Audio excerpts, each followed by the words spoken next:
Les Allemands nous réquisitionnaient pour aller travailler en Allemagne. Pour ne pas partir au Sesteto. De toute façon, on ne serait jamais allé. Il fallait déjà trouver l'organisme. Faites attention, après ce virage, vous trouverez des Allemands qui sont en train de questionner et fouiller les gens qui passent. Quelqu'un est venu nous chercher, puis nous a accompagnés jusqu'à Barcelone.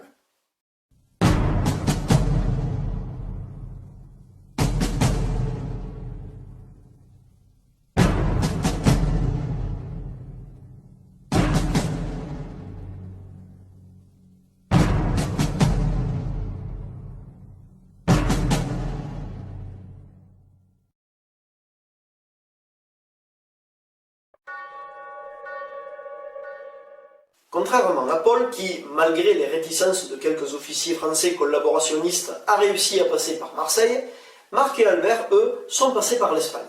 Si le voyage de Marc vers Barcelone a pu se dérouler sous les meilleurs auspices, grâce à la bienveillance du réseau résistant franco-espagnol, mais également aux actions menées durant la guerre d'Espagne par la municipalité de Bagnols-sur-Mer, Albert et ses amis, quant à eux, n'ont dû compter que sur leur courage pour affronter les péripéties de leur voyage.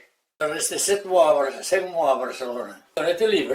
Marc et Léon sont partis ensemble en février 1943 et ont pu atteindre, grâce à un réseau espagnol qui avait été contacté par François Marty, de la filière de cheminot.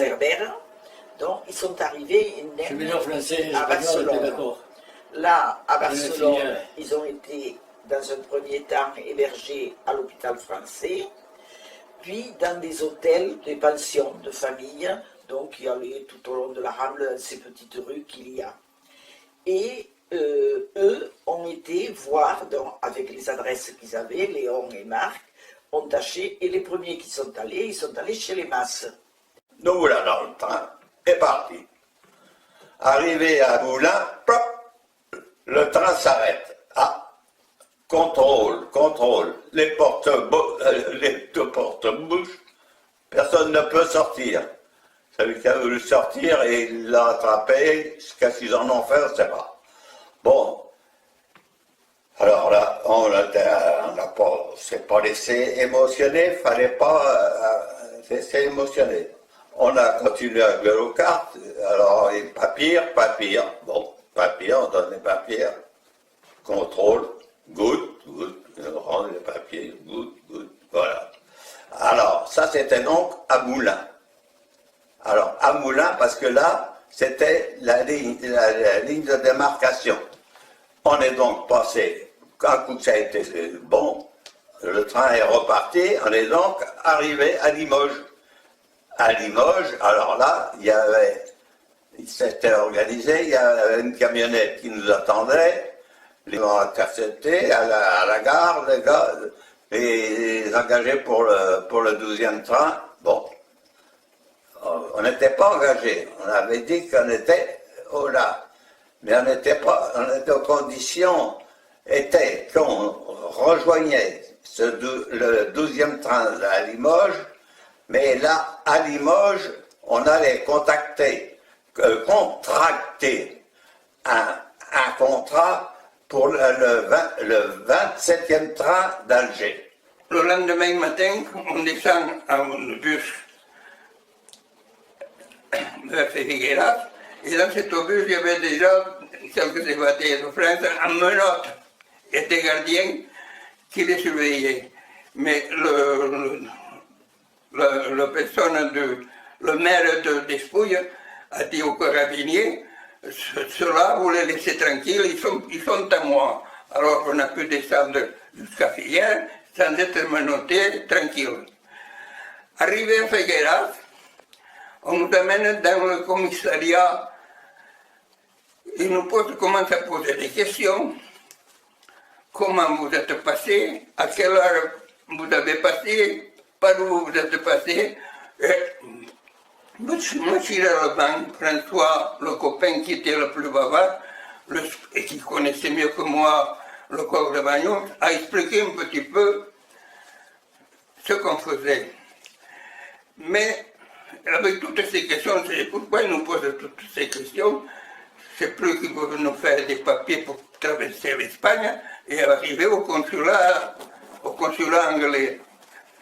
En effet, effectivement, un monsieur arrivé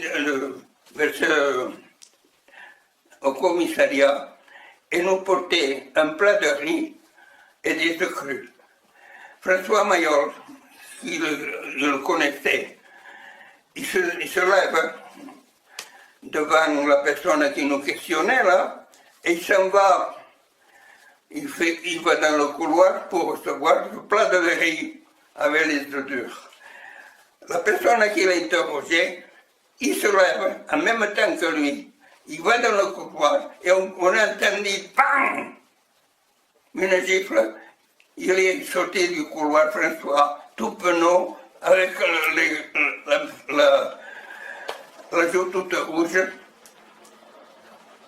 Et ce bonhomme alors était furieux, il voulait encore savoir davantage quelle heure on avait passé, et à ce moment-là, on ne disait plus rien, parce qu'on a compris que ce n'était plus quelqu'un, c'était déjà un représentant de la Gestapo qui avait des entrées en Espagne.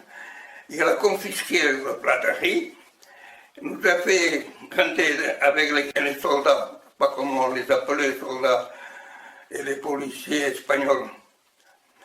Bref, dans une grande salle où il y avait déjà un monsieur, un coiffeur, qui s'exerçait sur la tête de quelques évadés de France, Français qui étaient déjà là avant nous. Alors, on a pu faire passer le même chemin. On nous a rasé la tête toute à tous les trois et nous a mis dans une cellule toute froide. Elle était en ciment, il y avait juste un petit trou de rien du tout. Qu'est-ce qu'elle devait faire 4 mètres sur 5, pas plus. Une cellule toute petite. On touchait 25 pessetes. Non, 20 pessetes par jour, par semaine.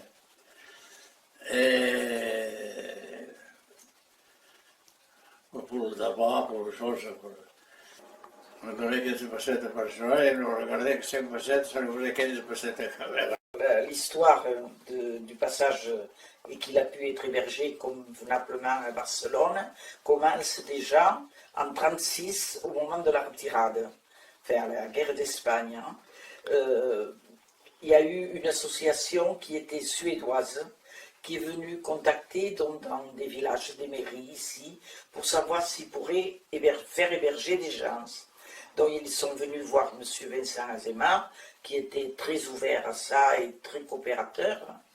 Et donc, ils ont décidé qu'ils allaient recevoir, donc M. Vincent Azéma leur permettait d'héberger à Banyuls, au Masrech, à l'époque, dont un peu plus de 40 enfants, puisqu'il y a eu 2 autobus qui sont venus.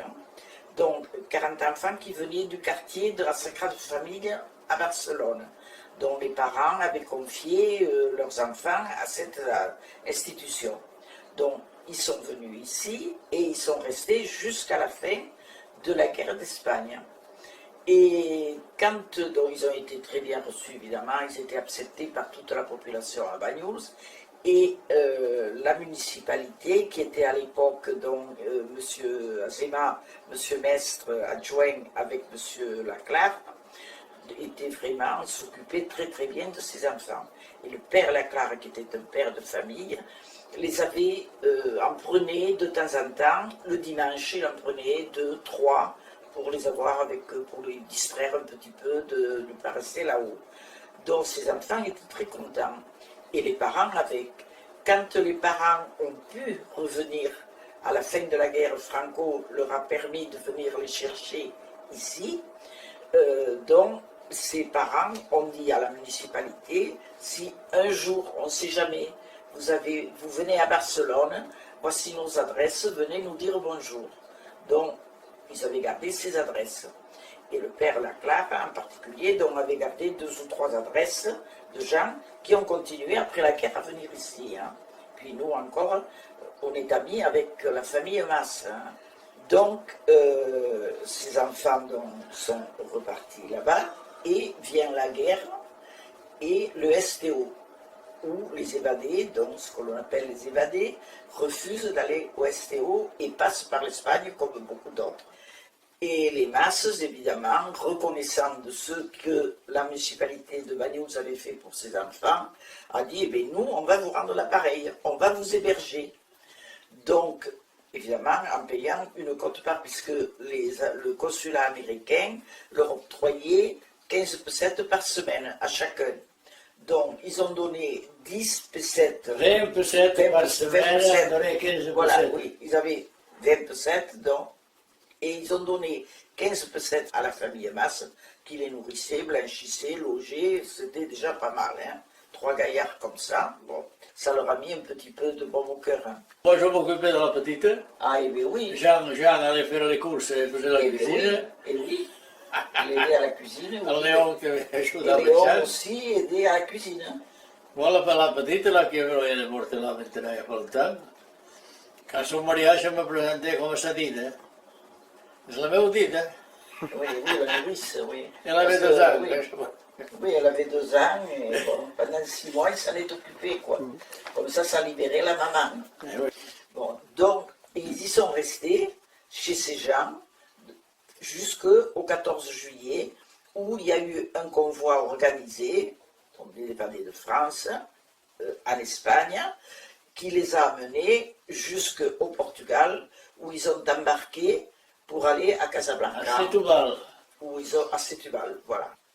La personne qui avait porté, donc c'était le maire de Despouille, il nous a apporté un matelas, un vieux matelas, pour qu'on ait étendu par terre, on s'y est couché tous les 4, pour ne pas avoir mal au rein au moins.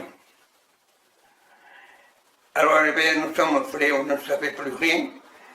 Puis le lendemain, on nous a donné une soupe, soi-disant du café, je ne sais pas ce que c'était. Ce n'était pas du café du tout, je ne sais pas du tout d'où on avait sorti ça, on ne l'a pas vu, on n'a rien pris. Il est rentré d'autres personnes dans cette cellule. Nous sommes restés là au moins un mois. Il est rentré d'autres personnes. À un moment donné, nous étions, je crois, une quinzaine là-dedans. On y étouffait. Même les gardiens qui ne tenaient pas le coup. Alors les autorités espagnoles ont décidé de nous évacuer et nous envoyer dans le camp de Miranda de... Non. C'est Miranda de Ebro. Le camp de Miranda de Ebro. Là-bas, il y avait des baraques qui étaient faites à Limoges pour nous réceptionner. Et puis, on a dit de monter au bureau, on a signé. Alors, contrat, surtout, bien faire attention, contrat résiliable. Parce que si on ne partait pas, on demandait qu'on nous résiligne nos contrats. Nous, c'était ça. Bon. Alors, on était là-bas, à Limoges, mais on a été longtemps et on avait nos gars qui étaient en Algérie, ils nous écrivaient en France. Ils nous disaient, tiens, on ne comprend pas parce qu'on a été bloqué au moins 3 mois en zone libre. Et on partait toujours pas. Alors on disait, ça c'est bizarre. Alors ils nous disaient dans les lettres, les gars, il y a toujours des bateaux qui arrivent de France, de Marseille, à Alger, avec des engagés volontaires. Alors ils ne comprenaient pas. Alors, on écrivait donc au quartier général de Limoges, comme quoi, pour quelle raison qu'on ne partait pas, qu'il y avait des bateaux. Et alors, c'était des officiers français qui étaient pour les Allemands. Alors, il y en a un salopard, il s'appelait. Il a dit, si vous voulez partir, mais engagez-vous pour la LVF. Vous irez vous battre avec les Allemands contre les Russes. Bon. Alors, il a fait un signe comme ça, on m'a demandé un peu s'il n'était pas fou, lui. Donc, on s'était sauvé de la zone occupée, et quand on était allé en zone libre, on a dit non, ça ne marche pas. Le 9 mars 43, nous avons passé la frontière au col de Bagnols. Et alors nous sommes restés de mars 9 mois. 5 mois après, 5 mois, on est parti par l'Estival, au Maroc, et on s'est engagé dans l'armée.